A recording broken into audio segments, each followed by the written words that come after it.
Senhor, igreja. A paz do Senhor, igreja. Vocês podem abrir a palavra de Deus em Romanos.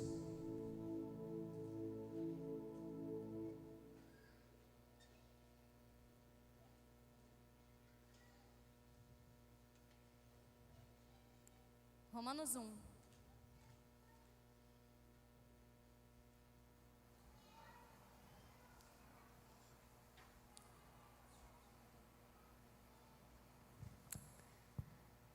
Som, acho que ficou um pouco alto, né?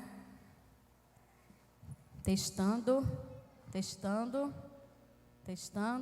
Acho que tá bom, né? Vocês estão me ouvindo bem? Então, queridos, chegamos ao mês de outubro de 2021.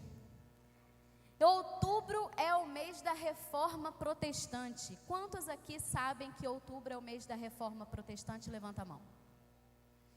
Dia 31 de outubro de 1517, Martinho Lutero estava pregando na porta da sua igreja a sua famosa 95 teses. Era uma tese que ele escreveu para combater as heresias da Igreja Católica. E foi um movimento tão forte, foi algo espiritual tão forte, que ele fez na Alemanha em 1517, enquanto logo pouco tempo depois, na Suíça, um homem chamado Zwinglio também estava dando início a uma reforma protestante na Suíça. E você deve se lembrar, como eu, que 1520 não tinha rede social, não tinha telefone, né? E eu fico pensando que foi algo que o Espírito Santo fez, porque ele levantou homens em lugares distantes uns dos outros para começar uma reforma na sua igreja. Na época, a Igreja Católica comandava tudo. E os papas eram como se fossem donos do mundo. E Deus levantou Martinho Lutero com suas limitações, Zwinglio. Em outro lugar, ele levantou o João Calvino, foi em Genebra que ele levantou. Fez o rei da Inglaterra também dar início à reforma. E hoje, nós vivemos o cristianismo que vivemos, graças ao pontapé inicial desses grandes homens de Deus.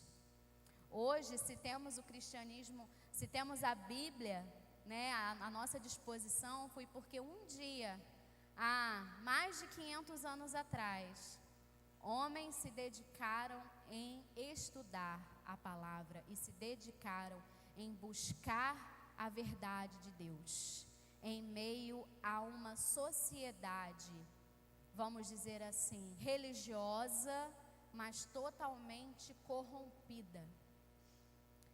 E nós vivemos hoje uma época, um tempo, onde a religiosidade, onde a religião, ela foi corrompida, ela tem sido corrompida. Muitas igrejas se permitiram ser corrompidas por inúmeras coisas. Mas você está numa igreja que não se corrompeu. Você está numa igreja que não se corrompe e não vai se corromper. Porque nós buscamos a verdade da palavra. E eu quero dizer nessa introdução que a reforma protestante, ela gerou, depois de alguns séculos, lá para 1600, 1700, ela foi, digamos assim, compactada com uma coisa chamada 5 solas, 5 pilares do cristianismo. Todo o estudo de João Calvino, todo o estudo de Lutero, Zwinglio e muitos outros homens de Deus, eles se compactaram em 5 pilares que são conhecidos como 5 solas. E eu vou ler aqui rapidamente a respeito dessas 5 solas para sua informação. Você pode pesquisar depois melhor. Cada sola combatia uma heresia ou combatia algum questionamento que era deturpado pela Igreja Católica na época. Então, a primeira que eu vou colocar aqui é sola scriptura, que significa somente a Escritura. Esse pilar, ele nos ensina que a palavra de Deus, a Bíblia, ela é infalível, ela é inerrante e ela é a verdadeira palavra de Deus. A segunda sola é a sola que fala sobre a fé, sola fide, somente a fé. Esse pilar nos ensina que somos justificados por Deus por meio da nossa fé. Aqui no texto que nós vamos ler, diz que nós precisamos viver de fé em fé e que o justo viverá pela fé. Então isso precisa estar muito firmado em nós, intrínseco em nós. A terceira sola é solus Christus, que é somente a Cristo. Esse pilar nos ensina que somente Jesus é o único mediador entre o homem e Deus. Não há outro caminho. Somente Jesus nos garante a salvação. Quarta sola é a sola gratia, somente a graça. Ela nos ensina que a salvação, ela vem para nós somente por meio da graça de Deus, ou seja, nós não temos ação nenhuma com respeito à salvação, apenas a ação de Deus. E a quinta sola é soli deo gloria, somente a Deus a glória. Esse pilar ensina que o propósito da criação e o propósito de todas as coisas é dar a Deus a glória. É que o homem entregue a glória a Deus. E coisas muito ruins acontecem quando nós queremos roubar a glória de Deus, quando nós queremos a glória para nós mesmos. Então eu aconselho você que toda a glória seja dada a Deus. E nesses 5 pilares, nós somos constantemente, o tempo todo em nossa sociedade, estremecidos para que a nossa fé seja deturpada, estremecidos para que possamos acreditar que é pela força das nossas ações que alcançaremos a salvação. Somos estremecidos a dar glória a nós mesmos, somos estremecidos a acreditar que Jesus foi apenas um profeta comum, somos estremecidos a achar que a Bíblia não é a palavra de Deus. Então, o tempo todo e todos os dias, nós temos sido chacoalhados para que esses 5 pilares sejam deturpados dentro de nós. E nessa noite, a mensagem que eu tenho para você nessa noite é que eu quero falar com você sobre o poder do Evangelho para me dar uma nova vida. Eu quero falar sobre a dinamis do Evangelho. Você sabe o que é dinamis? Dinamis é o poder, a força, a energia constante do Evangelho na nossa vida. Então, vamos à palavra de Deus. Em Romanos 1, versículo 16, eu vou ler na versão NVI, diz assim: não me envergonho do Evangelho, porque é o poder de Deus para a salvação de todo aquele que crê, primeiro dos judeus, depois do grego. Porque no Evangelho é revelada a justiça de Deus, uma justiça que do princípio ao fim é pela fé, como está escrito, o justo viverá pela fé. Bota a mão no seu coração, por favor. Senhor, diante da tua presença, ó Pai, nós colocamos o nosso coração, a nossa mente. Nesse momento, Senhor, pedimos que o Senhor venha falar ao nosso coração através da tua palavra, através dessa mensagem. Deus, que não seja eu, mas que seja o Senhor. Deus, nos ensina, Pai, nesse tempo, a respeito do teu Evangelho, da tua palavra. Em nome de Jesus, amém. eu posso dizer que o evento decisivo da história é a pregação do Evangelho. A pregação do Evangelho, ela vem para desenvolver na nossa vida natural uma vida sobrenatural. O Evangelho, ele vem trazendo o céu para a terra. O Evangelho, ele inaugura, ele instaura o mundo de Deus no mundo dos homens. O Evangelho não é uma coisa terrena, não emana de homens, e sim algo do céu que emana do próprio Deus. O Evangelho resplandece tanto o amor como a justiça de Deus. O Evangelho, eu não sei se você sabe, mas ele é a boa nova. Ele é a boa notícia. E qual é a boa notícia? Que existe uma saída para o ser humano. Qual é a boa notícia? Não estamos mais fadados à perdição eterna. Qual é a boa notícia? Vamos viver com Deus no céu. Isso é uma boa notícia para você? Porque para mim é uma ótima notícia. Uma vez o pecado entrou no mundo e nos corrompeu. Somos corrompidos. Se cada um aqui pudesse ler a mente do outro, ficaria talvez apavorado, assustado com o tipo de pensamento que nós temos. Porque nós somos seres caídos. Somos seres que escolhemos o pecado e nós merecíamos o inferno. Mas o Evangelho nos traz a boa notícia. E é isso que eu quero falar sobre isso que eu quero falar nessa noite. Então, o poder do Evangelho para uma nova vida, quer dizer, esse poder, essa força, essa energia constante que abre um novo caminho para nós toda vez que nós pecamos.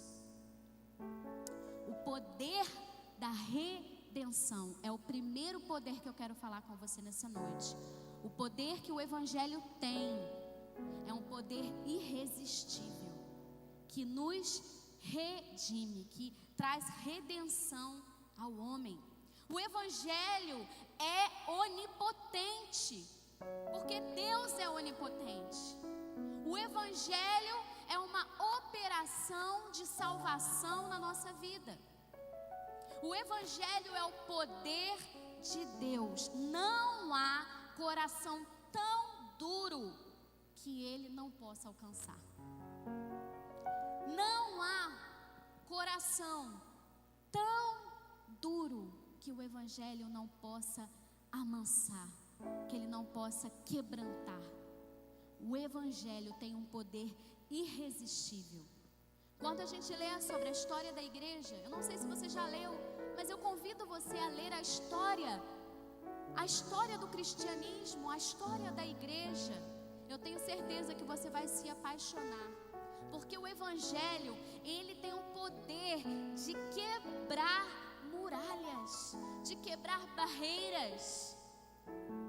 O Evangelho entrou lá no palácio de Nero e conquistou os soldados. O Evangelho entrou no comunismo e quebrou as pessoas, quebrantou as pessoas.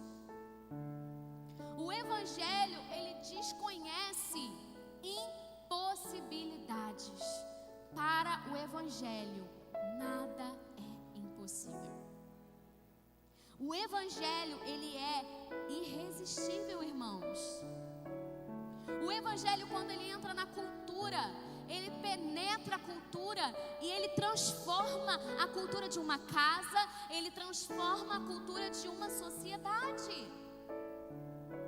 Eu não sei se você sabe, mas a partir da reforma protestante, reformas políticas, sociais e econômicas foram acontecendo ao redor do mundo. Eu não sei se você sabe, Mas essa igreja, ela começou num bairro, no Morro de Santana. Um lugar que ninguém queria subir há 30 anos atrás. Um lugar que não tinha escola, que não tinha posto de saúde. Um lugar que não passava ônibus. E você sabe quem levou a escola para o morro? A igreja. Você sabe quem levou o posto de saúde para o morro? A igreja. E quem conseguiu colocar o morro como uma linha de ônibus? A igreja.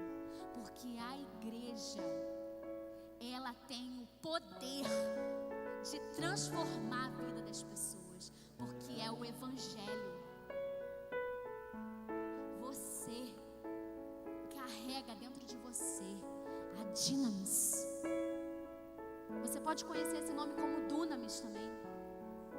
Você tem dentro de você um poder irresistível, que pode mudar a sua casa, a sua rua, que pode mudar a sua escola, o seu bairro.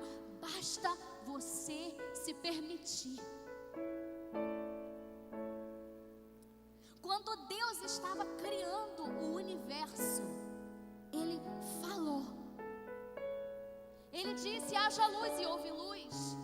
Haja separação entre águas e terra e houve separação. Mas quando o pecado entrou no mundo,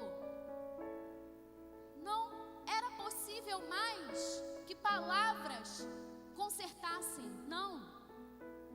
Deus precisou descer aqui na terra. Deus enviou o seu Filho, Jesus, para pagar um preço que eu e você não podíamos pagar, para conquistar algo que nós carecíamos. Então eu quero dizer para você que o poder do evangelho é mais poderoso do que o poder da criação do mundo. Porque o poder do evangelho envolve preço de sangue, não só de palavras. Será que você se comprometeria a nível de sangue, não só apenas de palavras? Com esse evangelho que pode transformar a vida das pessoas. A redenção é maior do que a criação. Não há doença que o evangelho não cure. Não há pessoa que esteja mais perdida que o evangelho não faça ela encontrar o caminho. Não há pessoa que você pense que esteja mais distante de Deus, que o evangelho não possa colocar frente a frente com Deus, porque esse evangelho é um poder irresistível. O evangelho, ele também é um poder salvífico. É o único poder capaz de salvar o pecador. O evangelho é esse poder. É o poder para te salvar, para me salvar e para salvar quem está lá fora perdido, quem está nesse momento se drogando, se prostituindo, que estão perdidos nesse mundo. Querido, o evangelho, ele tem poder para salvar até aquela pessoa mais imerecedora que você imagina. O evangelho, ele tem um poder de salvação. Ele opera a salvação em nós. Há poderes que são destrutivos, como uma bomba atômica. Nós sabemos o que aconteceu com Hiroshima e Nagasaki. Explodiu. Bum! Acabou. O poder do evangelho é mais forte do que qualquer bomba que você possa imaginar, porque ele tem poder de mudar uma geração.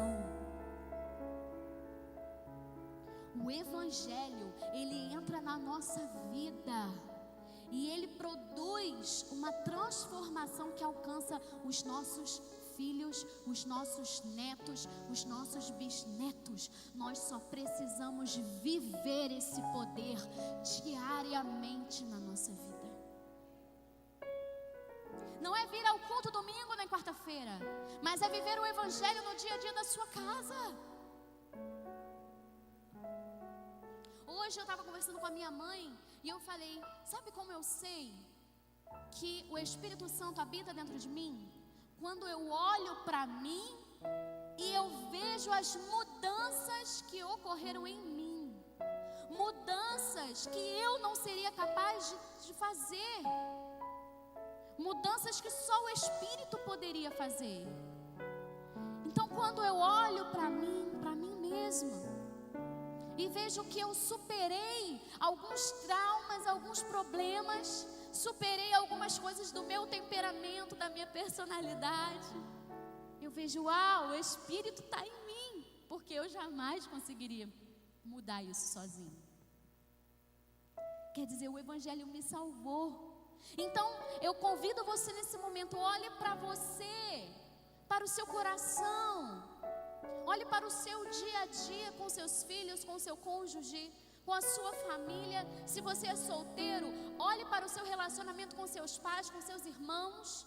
Olhe para a sua vida normal, comum, e veja, o Espírito Santo está nela, o Evangelho está nela, precisa estar, porque Ele quer salvar você, mas não só você.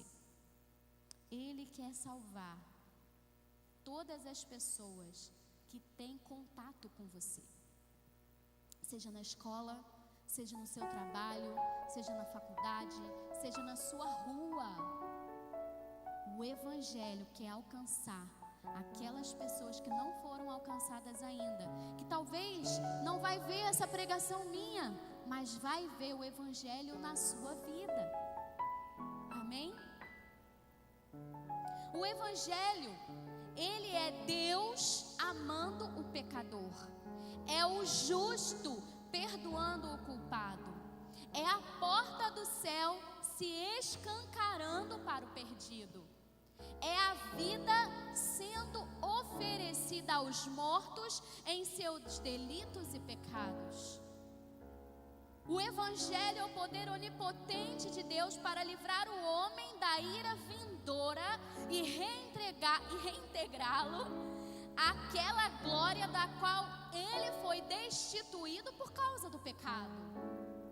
O Evangelho quer dar para você novamente o seu direito do céu, do Éden, do relacionamento com Deus.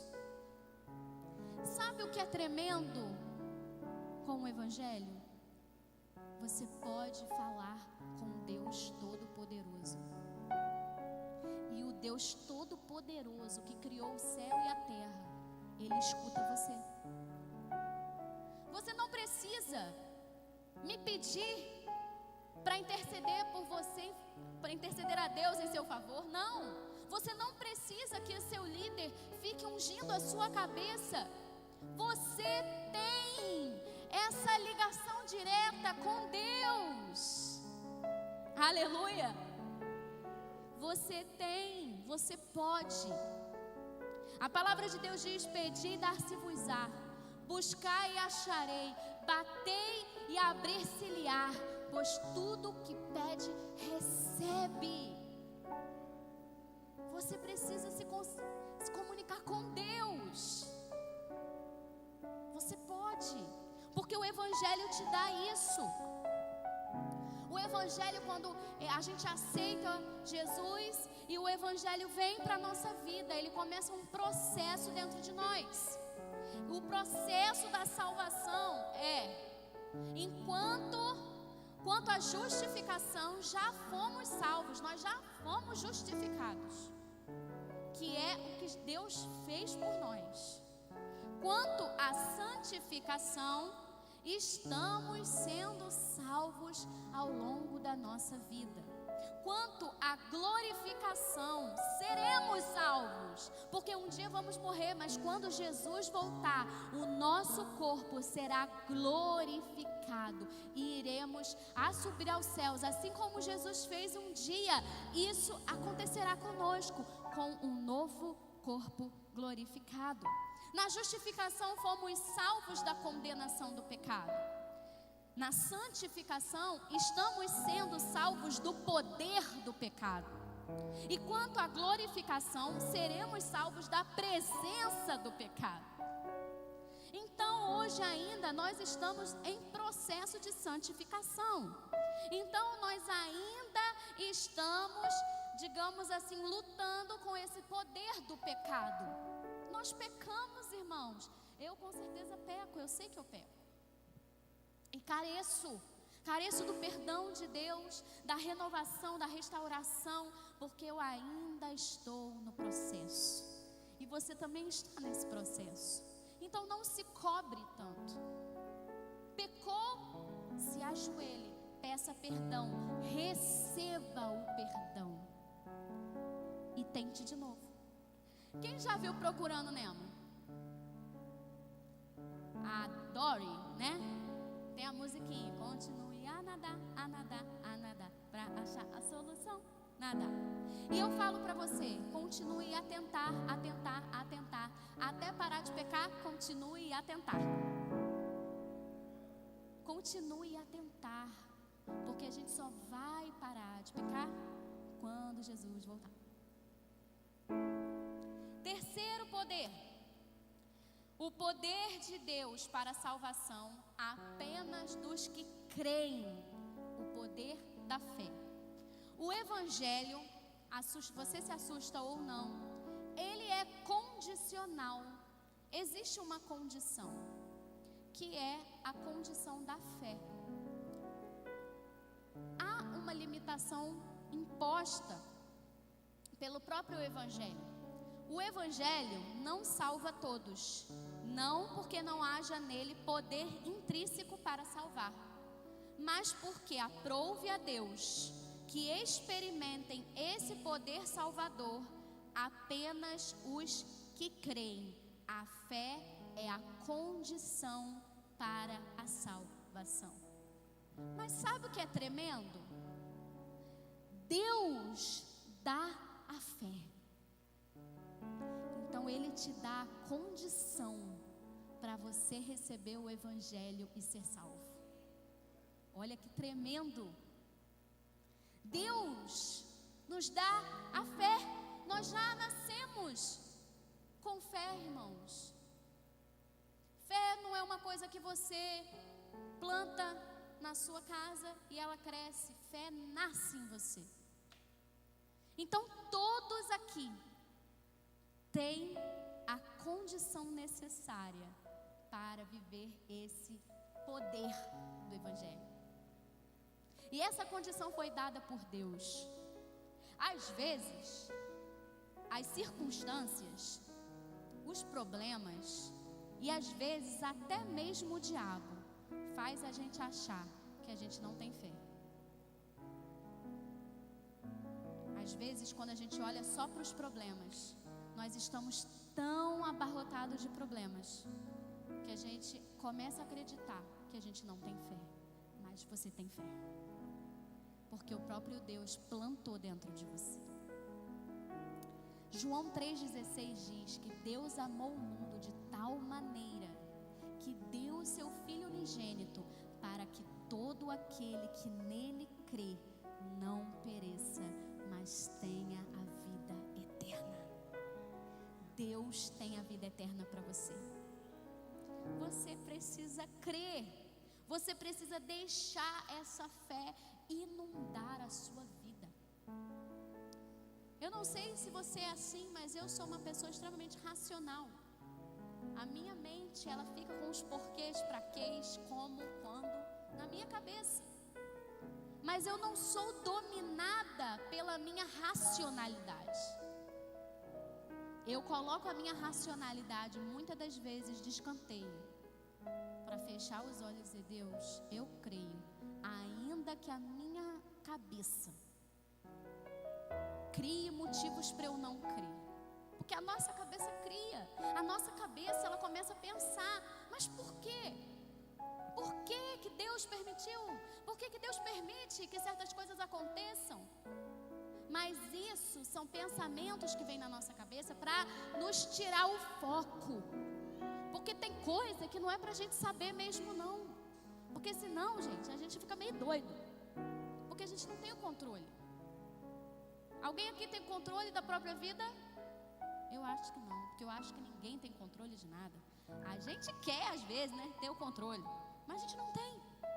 Porque as coisas simplesmente às vezes acontecem e a gente se dá conta. Eu não tenho controle mesmo. Mas o importante é que esse evangelho, esse poder da fé habita dentro de nós. E nesses momentos que a gente fica meio perdido, essa fé ainda está dentro de nós, gerando fé para que o evangelho gere a salvação a cada dia em nós. Uma pessoa que eu não sei falar esse nome direito, chamado Cranfield, diz corretamente que essa fé não é algo que acontece à parte do evangelho. Essa fé vem pelo evangelho. John Murray diz ainda que não existe nenhum obstáculo proveniente das degradações do pecado. Onde quer que exista fé, ali também a onipotência de Deus se mostra operante para a salvação. Segundo Francis Schaeffer, não existe duas religiões na Bíblia. Não existe duas formas de salvação, apenas uma. E você pode pensar, talvez você já tenha pensado, como as pessoas no Velho Testamento eram salvas se Jesus não tinha chegado ainda? Elas eram salvas por crerem que o Messias viria. Elas eram salvas pela esperança da vinda do Messias. E hoje nós somos salvos por crer que esse Messias já veio, morreu, ressuscitou ao terceiro dia e está juntamente com o Pai. O justo viverá pela fé, assim como diz no versículo 17 que nós lemos. Seja ele judeu ou grego, diz o versículo. E quando o versículo fala seja judeu ou grego, esse grego estava se referindo aos gentios. Então, seja os judeus ou os gentios. O justo viverá pela fé. Charles Erdman observa que nenhum judeu pode ser salvo a parte da fé em Cristo. E pela fé em Cristo, qualquer gentio pode ser salvo. John Stott corretamente afirma que todos os que são salvos exatamente da mesma maneira, por meio da fé em Cristo Jesus. Destaco aqui que a salvação ela não é pelas obras, mas ela é uma graça divina. A salvação ela é um dom gratuito de Deus. A salvação vem quando nós cremos com o nosso coração e confessamos com a nossa boca que Jesus é o Filho de Deus, que veio ao mundo, morreu por meus pecados, ressuscitou ao terceiro dia e ainda está vivo com Deus Todo-Poderoso. Você crê nisso? Amém? Quarto poder. O poder de revelar a justiça de Deus. Paulo diz que a ira de Deus se revela contra toda a impiedade e perversão dos homens, mas a justiça de Deus se revela no Evangelho.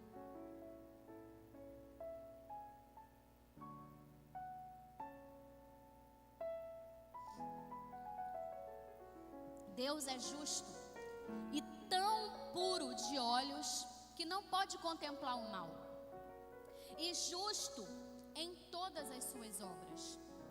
Sendo justo, não inocenta o culpado. Sendo justo, julgará a todos com justiça. Ele é o juiz de vivos e mortos. teremos um dia de comparecer perante ao Deus, ao juiz. E é muito interessante quando a gente pensa que para muitas pessoas, hoje, Deus é juiz e está constantemente nos julgando e nos condenando, né? Quantas às vezes falam: bateu de carro porque estava em pecado, ficou doente, a mão de Deus estava pesando sobre aquela pessoa, como se hoje Deus fosse o juiz. Mas a Bíblia diz que não. Deus hoje é o nosso Pai, que está disposto a nos perdoar, porque todo que pecar e se arrepender e pedir perdão, a Bíblia diz que Ele é fiel e justo para nos perdoar os pecados. Mas um dia Deus será o juiz sobre todas as pessoas e sobre todo o mundo. E um dia nós teremos sim que dar contas a Deus. Há um tempo atrás eu preguei e eu falei em cima de um versículo, que a minha memória não é muito boa, então já não sei qual versículo que é. Mas o versículo diz que nós daremos conta de cada palavra inútil que saiu da nossa boca. Então você imagina que se nós teremos que dar conta das palavras, um dia, diante de Deus, nós daremos conta de tudo que nós fizemos ao longo da nossa vida. Se você viver 50 anos, será 50 anos. Se você viver 20 anos, vai ser 20 anos. O tempo que você viver, um dia, você prestará contas a Deus. Mas hoje, Deus não é o seu juiz. Ele é o seu Pai, que enviou o seu Filho. E Jesus disse: vinde a mim, todos que estáis sobrecarregados, cansados, e eu vos aliviarei, porque o meu fardo é leve.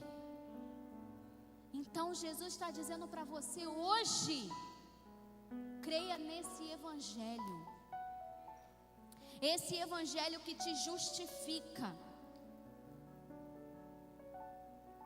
A justiça de Deus que se revela no evangelho é a justiça de Cristo imputada a nós. Essa justiça é uma dádiva de Deus e não uma conquista humana. Então a justiça de Deus, a justiça de Cristo que é imputada a nós. O que não podíamos fazer, Deus fez por nós em Cristo Jesus. Ele veio ao mundo como nosso fiador, representante e substituto. A justificação é mais do que perdão.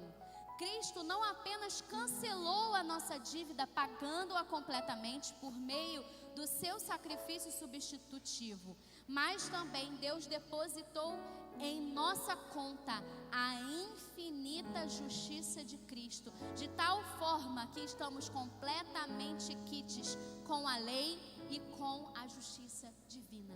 Você está quite com Deus, porque Jesus pagou a sua dívida. O perdão é a imputação da nossa dívida a Cristo. E certo domingo passado eu preguei sobre perdão, porque fomos nós perdoados de uma dívida incontável. Então nós também temos que a cada dia praticar o perdão. Irmãos, se somos todos filhos de Deus e vivemos dentro desse evangelho poderoso, há força dentro de você para perdoar o imperdoável. Há força dentro de você para perdoar toda a ofensa. E esse poder é o evangelho. É esse poder que está dentro de você, que te dá a estratégia e a força para você viver a vida que Deus tem para você. E isso envolve o perdão. A justificação é a imputação da justiça de Cristo a nós. Agora nós deixamos de ser réus e filhos da ira, tornamo-nos filhos amados, somos membros membros da família de Deus, nós somos membros da família de Deus.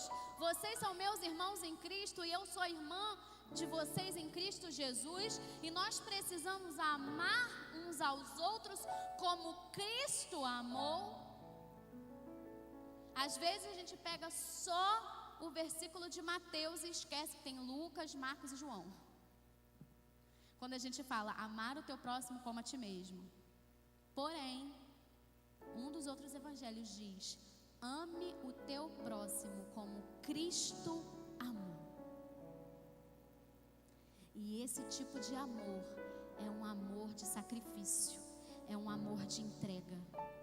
Então, ame o seu próximo, ame seu irmão, ainda que ele falhe com você. Ame seu irmão, perdoe o seu irmão, ainda que ele não reconheça que ele errou com você. Perdoe, porque Deus vê todas as coisas. Amém? Essa justiça de Deus, a gente recebe ela pela fé. A justiça de Deus é recebida pela fé e não por obras. O justo vive pela fé. A nossa justiça não é nossa própria justiça. Não busque a sua própria justiça, porque a nossa justiça é falha, a nossa justiça é limitada e a nossa justiça muitas das vezes é cega. Mas a justiça de Deus, ela vê todas as coisas. Ela não falha nunca. E ela vem no tempo certo para nós. Recebemos essa justiça quando cremos em Cristo e mediante a fé e não pelas obras. A fé não é a base da justificação, mas sim o seu instrumento de apropriação. Entende? Você se apropria da justificação por meio da fé. E não é que é a fé que te dá a justificação. Compreenderam? Você recebe, você se apropria. O homem não é salvo por causa da fé, mas mediante a fé. Essa causa significa o que faz com que algo exista. Tipo, a salvação não existe por causa da fé, mas mediante a fé. Mediante, que significa que serve de intermediário, por meio. Entende a diferença? O homem é salvo mediante a fé. O homem é salvo por intermédio da fé e não por causa. Não é a fé que faz a salvação existir. É o Evangelho, é o que Jesus fez por nós. Estamos concluindo, o louvor já pode subir. Então eu quero recapitular com você, porque para mim essa mensagem é muito importante. E eu quero que ela fique gravada na sua cabeça. O Evangelho, o poder do Evangelho para uma nova vida. Ele é um poder de redenção. Ele é um poder de salvação, ele é um poder da fé e ele é o poder da justificação. O Evangelho é essa bomba dentro de nós. Você recebe essa bomba, esse poder, e constantemente, porque um dos significados da dunamis é a energia constante. É uma constância. Não é um poder que explode e acaba. É um poder que há dentro de você constantemente, todos os dias. Já pode começar, tá? Todos os dias esse poder está dentro de você. E quando você deixa esse poder ir para outras pessoas, ele causa redenção, salvação, fé e justificação em todas essas pessoas. Podem se colocar de pé. E nessa noite, nesse mês de outubro, nós estaremos falando sobre essa reforma, porque eu quero que essa reforma aconteça dentro da sua casa. Eu quero que essa reforma aconteça na sua rua, dentro de você, para que quando essa reforma acontece dentro de nós, acontece dela explodir nas outras pessoas. Porque é impossível esse poder, essa dunamis se conter dentro de você. É impossível você conviver com pessoas e essas pessoas não serem de alguma forma irradiadas, contaminadas pela fé, pela redenção, pela salvação, pela justificação. Então nessa noite eu quero convidar você, se você nunca aceitou Jesus, eu quero convidar você a vir aqui na frente e aceitar. Mas eu quero convidar você também a renovar o evangelho dentro de você. Eu quero convidar você a dizer: Deus, eu te aceito de novo. Deus, eu te recebo de novo no meu coração e na minha vida. Eu quero convidar você, querido, que se sentiu de alguma forma tocado por esse poder, por essa dunamis, a vir aqui na frente. Eu vou pedir para apagarem as luzes da igreja, porque eu sei que às vezes a gente fica meio com vergonha, né? Mas esquece quem está do seu lado. Eu te convido a você vir aqui na frente agora. Os intercessores já estarão vindo aqui na frente também. E eu quero convidar para você vir aqui na frente e dizer: Deus, eu te aceito de novo.